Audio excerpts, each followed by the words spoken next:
Welcome to the Infinite Women podcast. I'm your host, Alison Tyra, and today I'm joined by Dr. Alison Parker, History Department Chair and Richards Professor of American History at the University of Delaware.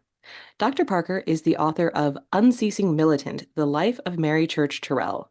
So first, could you give us a bit of an introduction to her and her work? Mary Church Terrell was born into slavery during the Civil War in America in 1863, and then ended up living until 1954, the same year as the Brown v. Board of Education case that ended segregation in American schools. So you have a woman who lived over 90 years and who was very active for at least 60 of them in various kinds of civil rights and suffrage and women's rights struggles. So she's pretty well known for being the first president of the National Association of Colored Women. In 1896, she was the first Black woman on the District of Columbia in Washington, D.C.'s Board of Education. And she was one of the only two Black women who was a co-signer, along with Ida B. Wells Barnett, of the founding documents to be a founding member of the NAACP, the National Association for the Advancement of Colored People, among other things. And one of the things that you see with both her story and you mentioned Ida B. Wells is that they're both working in intersectional spaces where they are Black women trying to fight for women's rights in a movement where a lot of white women wanted to ignore anyone who wasn't white. And they're also working in civil rights spaces where a lot of the Black men they were working alongside weren't overly concerned with, again, the experiences of Black women. So when you mentioned that she was the first president of the National Association for Colored Women, for example, it's interesting to see how not only are they navigating their place as marginalized people in these larger movements, but also how they were creating spaces for that subgroup specifically. Yes, right. In fact, the women of this era really articulated the concept of intersectionality all the time, even though we credit it to Kimberly Crenshaw in the 1980s and 90s as the person who developed the exact term. But Terrell would talk about what she considered to be the so-called double handicap of being Black and a woman.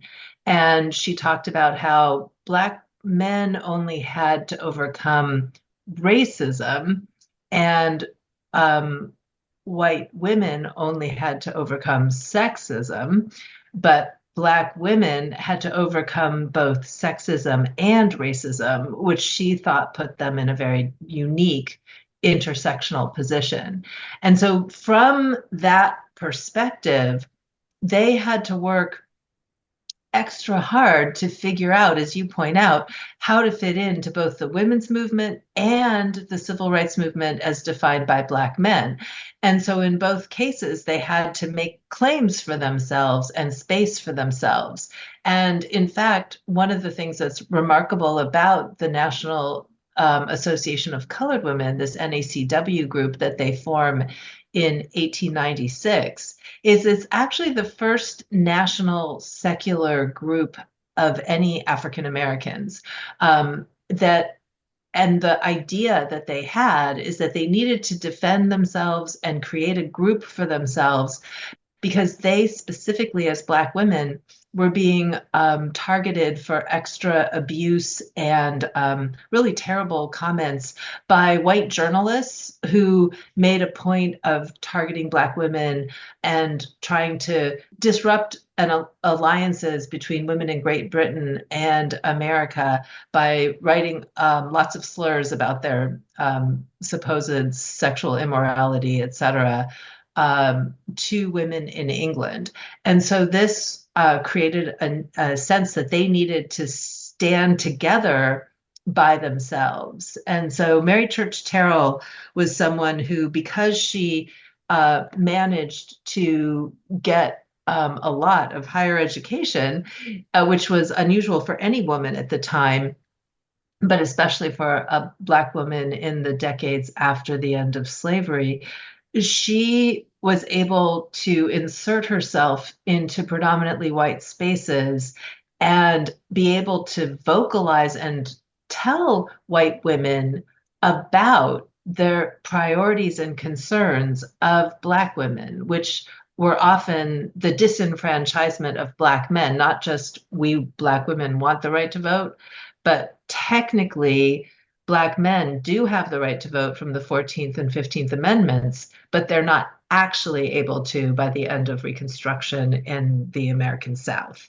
And so she's trying to get them to realize that the fight for the struggle for voting rights shouldn't just be about white women, we want our rights to vote, or even white and Black women, we want our right to vote. It had to be a much broader struggle to make sure that everyone had their voting rights.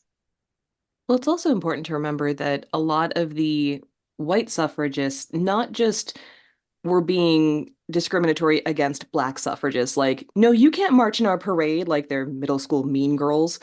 But a lot of prominent feminists that like we hold up today as, the leaders of the movement, a lot of them were using really overtly racist rhetoric in their fight for women's suffrage because they were using tactics like telling uh, Southerners in particular, I believe, that, well, now that black men have the vote, you need us white women because otherwise the black men will take over. And they framed it a lot more racistly. This was a huge problem. And the issue for people like Alice Paul, who was a major suffragist in America, who took her cues from the British suffragettes and who had spent time over there with Lucy Stone and participated in more militant suffrage activism in both Scotland and England. She came back to the US in the early 1900s, determined to bring some of that militancy to the US. And her first efforts were or at least major significant efforts were in 1913 with this national march, which was supposed to be a women's suffrage march the day before President Woodrow Wilson's inauguration. And he had already expressed his disinterest in the subject of women's suffrage. And so the point was to put pressure on him. But she did explicitly say to Black women who wanted to march that she hoped that they would march in the back of the parade to keep white Southern women happy.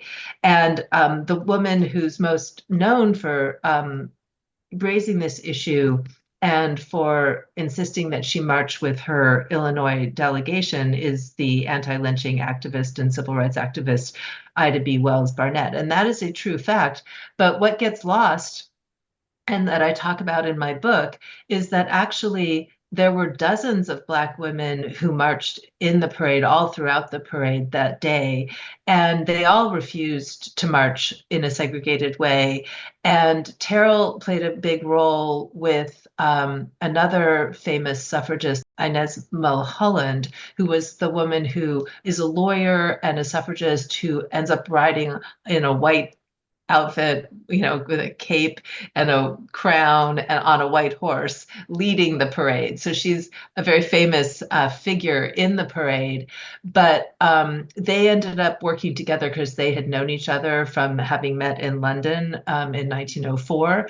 And they argued with Alice Paul, saying that it wasn't viable to keep people segregated, and that they specifically advocated that the Howard University, which is a historically Black university, the first one in DC, that the young women who created a sorority called the Delta Sigma Theta sorority should be allowed to march together as a delegation with the other delegations of college women, like from Vassar University or Vassar College or the other universities and colleges that women went to. So there was a lot of work to try to force white women to take them seriously and to let them in, and also to not take no for an answer. But they repeatedly received these kinds of racist and negative responses. But since they knew that they couldn't get suffrage without white women, they continued to collaborate, even as they also fought for suffrage independently. One of the things that strikes me as you're talking about, Black college women and the fact that one of Terrell's great strengths was that she could go into a room full of white women and communicate with them in a way that they would respect. People who have listened to episodes before may recall that one of my pet peeves is the Sojourner Truth Ain't I a Woman speech, where they took a very eloquent woman who didn't even speak English until she was 9, took her speech and gave it this like Southern patois so that it sounded like the stereotypical, uneducated former Southern slave. It's like she grew up in New York. Her first language is Right. Dutch. This doesn't make any Mhm. sense. But what I'm getting at here is the fact that she was part of this African American elite class that I think a lot of people didn't necessarily want to acknowledge existed at the time, but also has largely not been featured in our media, in our nonfiction history retellings. We sort of ignore that there was this whole group of, middle and upper class African Americans who were forming their own segment of society. And like her father was one of the first African American millionaires in the South. Yeah, no, it's an interesting story. She was her parents were both enslaved, and as I said, she was born enslaved, although she was freed within a year because of the Civil War. However, they were both of mixed race, and their mothers were enslaved, but both of their fathers were white enslavers. So this created an interesting situation for them because once they achieved their freedom, they had some training, some literacy, although her father less than her mother, actually. And some of that literacy came through sitting through lessons as the enslaved person for the white daughter, right, of the enslaver. So just by being in proximity, you can obviously learn to read if you're sitting with the young mistress, in a sense, right, who happens to also be your half sister. So these are the kinds of situations that they were in. But Louisa Ayres Church ends up owning a hair business where she makes really big, fancy hair wigs for white women. And that's because that's a job she had already been doing, but she was really good at it. And she was able to get, we think, a loan, possibly from her father enslaver or one of his friends. The same thing seems to have happened for Robert uh, Church, her husband. And in his case, he managed to get a loan to create a saloon. But what he ended up doing is he became a savvy real estate investor. During the yellow fever epidemics in Memphis, Tennessee, he basically bought up land as whites were fleeing because there were two yellow fever epidemics in a row. And so some people were wanting to sell cheap and run. And in the end, he did have quite a bit of real estate. But the other thing that he's quite famous for is that he developed Beale Street, which we now know as the home of the blues. So that neighborhood was developed by him.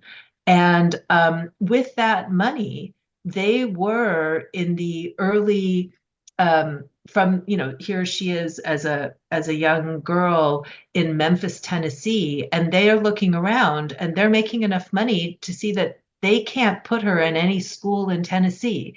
There's no place good enough for her. She was very smart and they had resources. So they sent her to Ohio, and she was able to start getting an education at a very young age of 8, although she had to leave her family to do so. And that enabled her to go to the model Antioch school. It was a model school connected with Antioch College. And then she went to Oberlin College, which had a history of being progressive and letting in both women and Black people before most other colleges did. So she was able to live and basically grow up in Ohio. So she also didn't have a strong Southern accent at all, and was able to present herself, and was, in fact, more educated than many of the white women she met, or at the very least, as educated. In the end, she even had a master's degree and spoke at least 5 languages. And when she went to Washington, D.C., after teaching for just a couple of years at Wilberforce College in Oberlin, she ended up teaching Latin and Greek at the best public high school for African Americans in the nation, which was called M Street Preparatory School. But this is a public high school that was devoted to teaching African Americans the kind of education that was previously described as being acceptable only for whites. And so she always believed that African Americans should be able to get classical educations. And she became a teacher, married a man who worked in government in the Treasury office, and then became a lawyer. And then eventually, Robert H. Terrell became the first Black district court federal judge in Washington, D.C. So they were kind of a power couple of their time. And there were other African Americans who made similar achievements and were part of this Black elite. But the difference is that the Black elite, whether it's middle class or upper middle class, the thing is they had no inherited wealth because they came from people who were enslaved. So we're not talking about the kind of wealth of the Rockefellers, or like people who could live on family trust funds.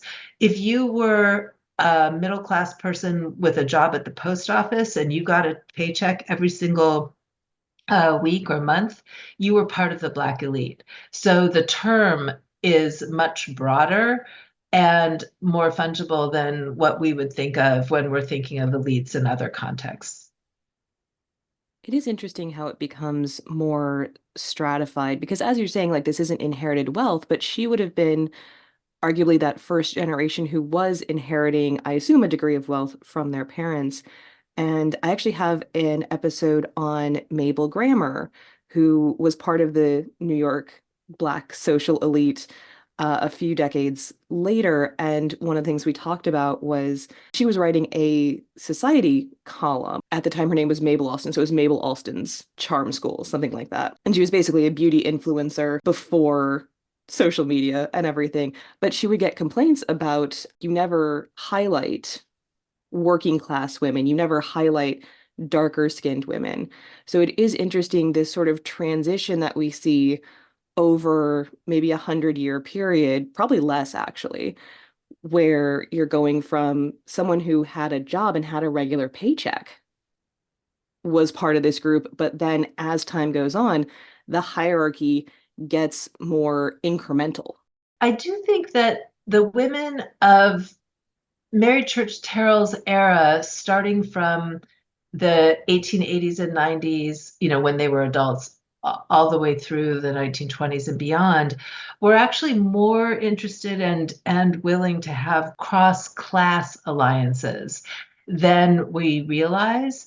And they were open to and wanting to do things that go beyond the National Association of Colored Women's motto, which Terrell created, which was lifting as we climb.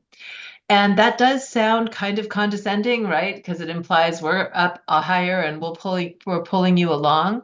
But she, as a formerly enslaved woman herself, whose parents and grandparents had been enslaved, was certainly not an elitist. I would say she was a member of the elite, but she wasn't an elitist. And so when they were doing the kinds of advocacy work that they did in the National Association of Colored Women, one of the things that they focused on was day nurseries and daycare facilities and kindergartens. And that was all because they knew that Black women worked for a living, had to work for wages more than any other group of women in America. And that they were also suffering from the highest rates of miscarriage and infant mortality than any other group, which is unfortunately still the case today in the US, which is just shocking and terrible. But one of the things that they did for that is that they really encouraged women who went to college to think about becoming nurses really more than doctors, but they weren't opposed to doctors. It was just that that was a barrier that white women couldn't even do very much of. So they focused a lot on nursing. But the point is, they wanted Black women to become nurses, and they wanted to open, and they did open a lot of daycares and kindergartens. So this notion that they're not paying attention to, or that there's this huge class divide, either in terms of their experiences of things like infant mortality, Mary Church Terrell herself suffered multiple miscarriages, infant stillbirths, deaths of babies after just one day in a improvised incubator in segregated hospitals in DC. I mean, she experienced it all, just like even now, a very famous, well-off woman like Serena Williams couldn't get the kind of health care that she needed and had to fight so incredibly hard to have the doctors pay attention to what she was saying about her health emergency when she was giving birth. So this is not unfortunately, like I said, a changing situation, but it just shows the persistence of the racism. So the other thing I would mention in the context of this cross-class alliances is that they were also willing to stand up for very poor, uneducated, dark-skinned young Black women from the South who were finding themselves caught up in the criminal justice system in ways that they thought were unfair and wrong. And one case of that is a young girl who was a teenager named Virginia Christian, who in about 1911 was charged with murdering her white employer when she was being a domestic servant, when there was an altercation and she was charged incorrectly with having stolen this woman's jewelry. And she was sentenced to death in the electric chair at the age of, she was 13 when she committed this so-called crime. And she said it was an accident because she was trying to defend herself. But the point is that these women and Terrell, they physically went to her, a delegation led by Terrell went to see the Virginia governor, talked to the Virginia governor to try to get clemency for her. And then they went and visited her in prison. And this is the same pattern of behavior that happened when there was another woman who was accused of a similar kind of crime.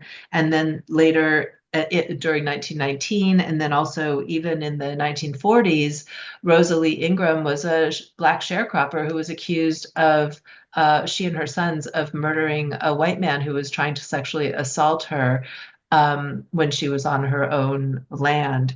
And Mary Church Terrell led the fight on that, went to see the Georgia governor and visited her in prison as well.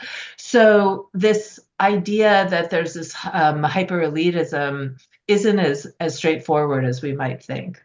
I'm always fascinated by these intersections of privilege and marginalization. And as we've been talking about, within marginalized groups, there are always people with more privilege.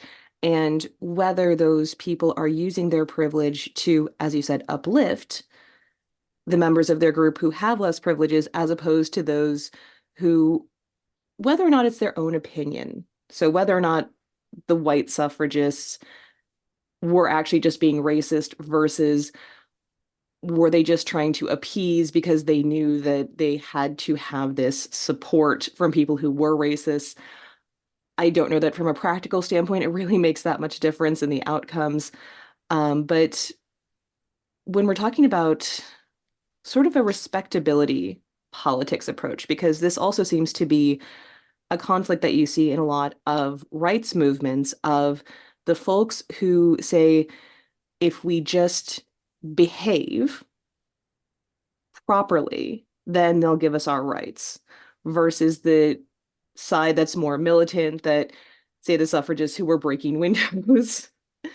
Um, and there seems to be in any movement that debate between these two, but there's also folks in the middle. And as we're talking about the differences between a woman like Terrell and these women that you were talking about that she went and tried to help, it made me think of Claudette Colvin. So again, this is several decades later, but essentially, for anyone who doesn't know, Rosa Parks was not the first Black woman to refuse to give up her seat for a white man. It was actually Claudette Colvin, but she was, I believe, 15, pregnant, unmarried, hot-tempered. And so other women, older women, more respectable women, were put forth as the face of the Montgomery bus boycotts, because even Rosa Parks later said that, if we had put her front and center, they would have torn her apart. Because she knew exactly how the media, how the white public would have responded to someone like Claudette Colvin, as opposed to Rosa Parks and Aurelia Browder, who were older, educated, presumably not as hot-tempered, but they were more respectable. And so it is always fascinating how much of that is strategy that acknowledges the facts of prejudice versus people's own internal prejudices. Yeah, I mean, I think for Black women, they were highly aware of all of the incredibly negative vicious stereotypes against them. This concept of Black women as Jezebels who were super sexualized. And then alternatively, this stereotype of them as Black mammies who were kind of ignorant and willing helpers of white women, you know. But either way, these stereotypes were really harmful and never gave them due for their full humanity.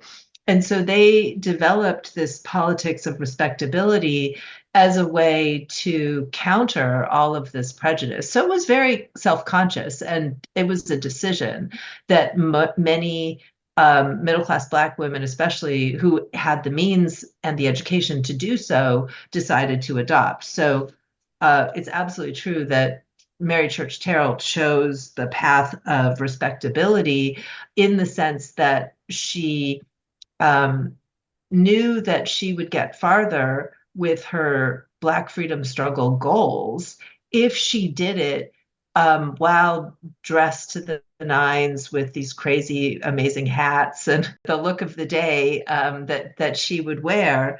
But this doesn't mean that she was less militant. And so it gets a little complicated. My book is titled Unceasing Militant because Paul Robeson, who was a communist and an actor and somebody who she worked closely with in the last decades of her life in the 1940s and 50s, called her an unceasing militant in the struggle for the rights of her people as his tribute to her as a eulogy when she passed away in 1954. And I think that's an accurate way to describe her.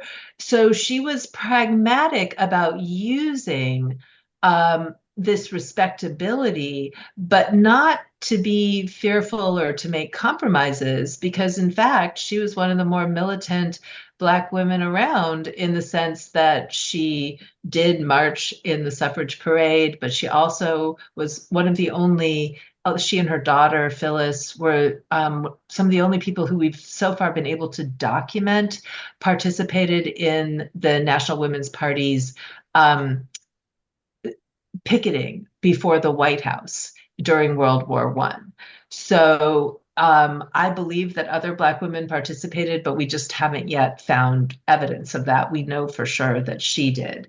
And then she participated in all kinds of strikes and boycotts, including in the 1930s, these campaigns where people were asking folks not to buy things where they weren't allowed to work. So it's an early version of a boycott or a sit-in, and then later she leads major sit-ins and boycotts. It's not exactly the Woolworth sit-ins, but what she would do is she and other white and Black people would go together into restaurants where they were not, quote unquote, allowed to be, and demand service, which is kind of a sit-in. And then when they didn't get service, she ended up suing. And this lawsuit, together with the boycotts and the picketing, so that's really the way I would describe it, the boycotts, the picketing, and the lawsuits together were the way that in the late 1940s and early 1950s, she managed with a whole cohort of people who worked with her, but she was the chair of the committee that led the effort to desegregate Washington, D.C. restaurants and department stores. And it was a successful one, both in the courts and in terms of businesses feeling pressured to desegregate just because they were going to be losing so much business. So this question of militancy is a tough one because she was standing in the photographs that we have of her, which are quite endearing, from when she's 91 years old, in a fur coat with white gloves and her little handbag and her picket signs, right? So what is militancy and what is respectability? But the rules written into the laws from the 1860s and 70s actually had said back then that you couldn't segregate or discriminate against respectable people. And so part of the reason why they always dressed well when they went to these protests is that they were saying, look at these anti-discrimination laws from just after the Civil War. We think they're still in force. They still could be enforced, even though they hadn't been. And when they finally got to the Supreme Court agreed. And so the first desegregation case that comes to the Supreme Court is actually her Thompson's restaurant case. The reason why we don't know about it and we know about Brown v. Board is that the restaurant case or the desegregation case only applied to the District of Columbia because it's not a United State. Right. And so in the United States of America, the District of Columbia is in a state. And so what happens there, even if it's a Supreme Court ruling, doesn't actually apply to all the other states. So her 1953 Supreme Court win isn't as famous as the one that comes the year later, Brown v. Board. So you don't have to throw a brick through a window to be a militant. Fair. Right. And then the suffragists in America didn't do that stuff. They didn't throw things, they didn't set things on fire. The biggest thing they did was the picketing and then hunger strikes in prison, and they were force fed. So that's all they got all that from the British suffragettes, but they did not decide to blow up mailboxes, etc. So we don't have anybody over there who does that. They didn't pull a Carrie Nation, who was a temperance No. activist who would go into bars with an axe and just start smashing everything up, which I'm still amazed that she got away with that. But Yeah, exactly. that's neither here nor there. No, that's not these people. Different people. And so I know a lot of my guests would be very jealous of you because a very common issue that we have with telling women's stories, with telling people of color stories, especially women of color, is that we don't have documentation. But fortunately for you and your book, Terrell was a prolific writer. That's really true. And what's so funny about it is that as I started writing this, I was pretty shocked well, the reason I wrote it was because I was shocked to find out that, in fact, we didn't have a biography of Mary Church Terrell written for adults. There were several for children, but none for adults. And I was just perplexed, especially since she does actually have very large numbers of papers that exist in the Library of Congress, Howard University's Moreland Spingarn collection, the University of Memphis, and other places around the US. And so as I continued to work on all of this, I actually decided that perhaps it was the volume of papers that was the issue, as there's so much. And so it's so funny because, of course, it's a worse problem, absolutely, to have no papers, but it can be almost overwhelming to have so many. But it's really a gift and something that I'm extremely grateful for. And now all of Mary Church Terrell's papers at the Library of Congress have been fully digitized and transcribed, which I would have absolutely adored because I was using microfilm and transcribing it myself and losing my eyesight even more through this process. But I'm absolutely delighted that now it's so incredibly accessible. So it was the ability to find her voice not only in terms of the public speeches, her many, many articles, because she was a journalist, but also she kept many diaries, which still exist. And then she also wrote many letters, some of which were to her husband and were more personal, and some, and of course, most of them actually were to all of the people who she was collaborating with on the many, many civil rights and women's rights campaigns that she participated in over the course of her long life. And I'm always curious because obviously she was an amazing woman. And as you said, there had been no biography for adults, even though she did have an autobiography in 1940, A Colored Woman in Right. a White World. So there's like these are both obviously very good reasons for you to say, yes, I'm going to write a book about this person. But we could also say that about a lot of brilliant and incredible women in history. So what was it about Terrell that specifically made you say, yes, I am going to write an entire book about this person and go through all of the, you maybe didn't know exactly what you were signing up for with all of the archives on the microfilm, but was there something that made you really want to focus on her specifically? Yeah, when I was writing a different book, a book before the Terrell biography, and it was a book on black and white women's political thought in the 19th century. And really, what I had been trying to think about in each chapter was a different woman, was how and why did women articulate their right to be full citizens at a time before most of them had any right to participate in national elections in the US. And so that was something that I was pretty interested in. And when I got to Terrell, what I found so fascinating about her, because she was my last chapter in that book, was that she had such a she was very brilliant. She had a really interesting writing style. She articulated her political ideas so clearly. She was a Black feminist who was talking about intersectionality before that term existed, but it was super clear in all her writing.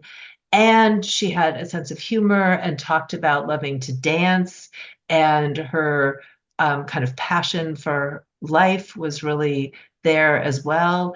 And so what I think those things had already come into place. And then when I realized, because I was looking at every chapter, I would read all the biographies of the women that I could find so that I could try to place their political thought in the context of their personal lives. And when I realized that I couldn't really do that in the same way because there was no biography of hers, that's really when I thought I just have to do this. And I did read her autobiography, which is good but not great. And it does leave out a lot and is not super organized. So she tells things about herself, but it's, I think one of the things that Black women's historians have talked about for a while is that Black women who wrote their own autobiographies were pretty guarded about what they told and what they didn't tell because there was such prejudice that they wanted to talk more. And she even gave talks about the progress of colored women, as she called it at the time. So if you're trying to present that, the stories she tells hints at and does describe briefly some of the more disturbing things that she experienced in her life, but it doesn't really go into a lot of the detail, nor does it talk about her love affair that turns into her marriage with her husband, Robert Terrell. So I was lucky enough to be able, once I did decide to start writing the biography, I was able to meet with Terrell's family. And that came somewhat late in the process of writing the book. So by the time that I met them, I had read all of the papers really that were out there in all of those main archives and was able to gain their trust. And they were willing to share with me the love letters that she and her husband had written before she married. And so that was really lovely because it gave me an entree into her private life in a way that even all those papers that were in the archives couldn't quite do. And in the end, after talking with them, we decided collaboratively that I would uh, be their emissary and approach Oberlin College and offer to give the rest of her papers that were still being held privately by the family to Oberlin College. And so that was a very gratifying experience for them and for me. And they ended up creating a big event, and that we came to give the papers and give talks and various other things. And the library at Oberlin College is now named the Mary Church Terrell Library. So that's a very exciting development and a nice way to kind of end the project in terms of making sure that all of the papers are publicly accessible. Because there weren't enough papers already. Exactly. I'm curious because you mentioned that she also wrote diaries. And one of the conversations that I've previously had was about who tells the stories of Black women. And particularly, we were looking at white women abolitionists who were telling stories of women like Mary Prince who were enslaved, and how did the white abolitionist woman's lens change that woman's story? Because, for many of these women, the person whose story it is may not even have been literate. And what are the biases that come into play, knowing that the white abolitionists, have their own reasons for writing this, they have a specific audience in mind, all of this. And it's interesting that you point out that even when Black women were telling their own stories, they were also conscious of all of these different factors. And so there is essentially a bias when we're telling our own stories, not just that everybody wants to present themselves in a certain light, but that a lot of these women, even in telling their own stories, were likely editing themselves to make it more palatable to a certain kind of audience. Yes, that's definitely the case. And I think one of the challenges of any biographer is to balance out the way that we try to look into stories that they maybe didn't tell in full, but do it in a way that's both respectful and careful and empathetic, and that's not exploitative or gossipy. And my biggest challenge in that case was not actually on the love letters between her and her husband, because I felt like those were kind of lovely and really gave another kind of three-dimensional portrait of who she was. But in her diaries from the 1930s, when she's in her 70s and she's a widow, she ends up inadvertently describing because she's trying to hide it for a while, a love affair that she has with a married man. And he, it turns out, is Representative Oscar DePriest, who's the first Black man to be in the House of Representatives since the era of Reconstruction. And so in some ways it's not surprising that she would be attracted to a man like him because finding someone of kind of equal stature and kind of important in DC at the same time that she was, they had this romance, but it goes against all the respectability politics. She's not married anymore because she's a widow, but he's married. And so I looked into that a lot, trying to understand, finding out that there was, in fact, a kind of um, inside the Black community, people were having affairs, were sharing that with their small, intimate groups of friends. There were there was some awareness of this, but there was also a kind of willingness to not talk about it and certainly to hide it from any larger public and any white public as well. So what I found out is that many of these people, like W.B. Du Bois, all kinds of people, were having affairs all the time. You hear more about them than you do about the women, but this is just it's part of what you see. And then how do you do it in a way that really focuses on what would she have been seeing and getting out of this at that time? What are the collaborations that they're doing on anti-lynching, because he's able to bring bills into Congress, but they're talking about it. So, finding out that kind of information, but then talking to both his family and hers about the fact that I had discovered this and that I was planning on writing about it, and kind of getting their permission. I mean, it's one of those things where in some ways that's a risky endeavor. You don't want family members to then say, no, you can't do it. But I was hopeful, and I proved that it turned out to be true, that they would support my telling this story. But it was something where you have to think about the ethics of it and what would she have liked. And I think she would have been okay with the story in the end too, but she certainly didn't plan on telling it at the time.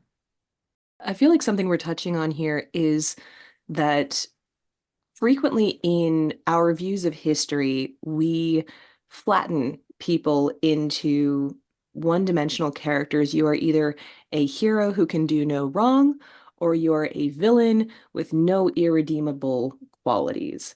And something that comes up a lot in these conversations is that that's not true of anyone. Everyone is gray. We're all a mix of the good and the bad. And if we say she had an affair with a married man, that is quote unquote bad. Like you said, what is the context? What is the nuance? Do we know what was going on in his marriage? Do we know if his wife was aware of this and, how she felt about that? And, maybe she and Terrell knew each other. I'm sure they met. But these are all elements of who this person was and what their life experience was. And the idea that we should censor and conform to what people are expecting us to say only reinforces that flatness of historical figures. I think that's an excellent point, and it's definitely something that was important to me. Is I do think that Mary Church Terrell has been mischaracterized and flattened in popular culture and even in some historical accounts as an elitist representative of respectability politics who really would never have done any of these things, whether it was the boycotting, the picketing, the marching, the going into prisons, or having an affair, right? None of these things would have necessarily been on people's radars. And so The point was not to embarrass her or to make her look bad, but to make her look fully human and to really show the complexity in one person's life. And when you have someone who's lived for over 90 years, you're going to see a lot of different kinds of living and really getting a sense of how complicated and interesting she was. To me, that was really important. And it's been interesting because over here recently on Broadway, there's a show called Suffs, and it stands for suffragists, and it's actually includes as the secondary characters to the characters Alice Paul and Carrie Chapman Catt, who are supposed to be opposing figures in the white women's suffrage movement, with Carrie Chapman Catt representing an older National American Woman Suffrage Association, which is tired with like stale ideas and timid behavior. And then the radical militant Alice Paul, who's much younger and vibrant and has new ideas for the 20th century. And then they do a kind of parallel for the next level down in the play. And those two people below are Mary Church Terrell and Ida B. Wells Barnett. And it's what happens in this play is that, in fact, they take the character of Mary Church Terrell and they make her fully one dimensional to fit with this contrast between the two main white women. So she's once again elitist, conservative, reactionary, uninterested in protesting, afraid of protesting. They even have her begging Ida B. Wells not to publish an anti-lynching article before some big vote on suffrage, which is exactly the opposite of what she did and would have done. So to me, it was highly offensive, but it just won 2 Tonys. And one of the New York Times interviewed the woman who plays Alice Paul and who created the story, Shayna Taub, and said, how did you turn it into a Tony-winning show? Because it had been off Broadway first and was majorly revised to go on Broadway. And she said, oh, less history and more invention. And I get it, right? Invention is great, but it's a little disingenuous and replicates the racism and the problems of the blindness of Alice Paul and that generation of white suffragists and white feminists to not be able to have the two Black characters have more depth, and for not to be able to acknowledge that Mary Church Terrell didn't go to the back of the parade. They have Alice Paul say to Ida B. Wells, oh, Mary Church Terrell might go to the back of the parade. And then later they admit she didn't go. But it's just those kinds of things. Like, you don't need to insert that in there if it's not true. So I feel like I'm still interested in participating in discussions and debates about how we can better introduce these characters and these real people into historical performances like this. So then I guess the question is, what do you hope that readers will take away from your biography of her that they wouldn't necessarily get from other sources? I think that one of the lessons that Terrell provides for a current generation is the notion of persistence. She really continued the fight over the course of many, many decades and never gave up, but also understood that the Black freedom struggle was not something that was going to be won in a day. So she did not think that the loss of one fight meant that the fight was over. And I think if younger generations today were aware of those kinds of examples, that it might give them hope if they have a protest that doesn't realize the results that they were hoping for, not to give up and to just continue. And so that's what I think her legacy can help teach us. Join us next time on the Infinite Women podcast, and remember, well-behaved women rarely make history.